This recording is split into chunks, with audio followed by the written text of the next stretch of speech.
ரெண்டு பார்ட்டுக்குள்ள ஒரு first part second பார்ட்டை பார்த்தீங்கன்னா உங்களுக்கு புரிஞ்சிருக்காது.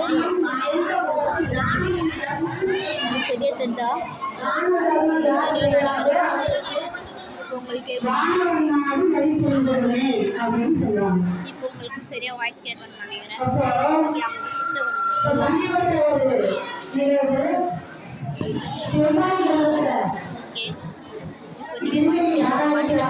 ஓகே வீடியோ பார்க்கணும்டா நம்முடைய முழுமுதல் கடவுள் பஞ்சமுதல் கடவுள் விநாயகனுடைய படத்தை போட்டு நம்ப முடியுமா? சனாதன தர்மத்தினுடைய அந்த மதிப்பு அந்த பூரணம் எப்படி செவ்வாய் கிரகத்துல விநாயகனுடைய சிலை இருக்குதுன்னா ஒரு யோசனை பண்ணி பாருங்க. சப்ஸ்கிரைபர்ஸ் லைக் அந்த வீடியோ எடுத்துன்னு வரணும்னு நினைக்கிறேன்.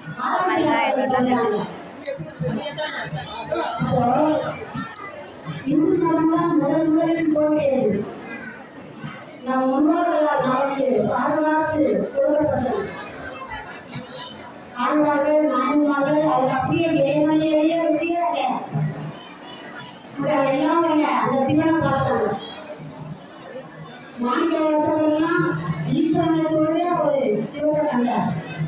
அப்படியே மட்டும் அந்த பக்தி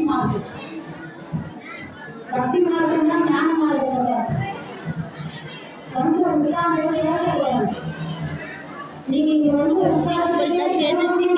தெரியும். உங்களுக்கு இந்த ஸ்பீச் ஆனால் வீடியோ பாஸ் பண்ணிக்கலாம்.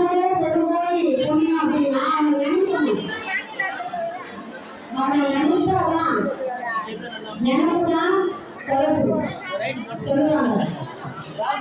நினைச்சாதான் எந்த வேலையுமே செய்ய முடியும்.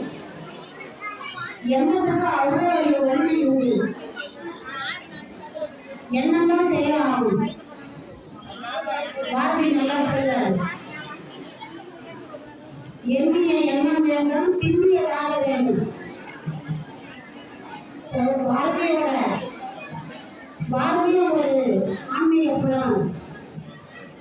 அவரும் வந்து பராசக்தியை நேரில் பார்த்தார். ஆழ்வார்கள் ஞானமார்கள் பார்த்தார்.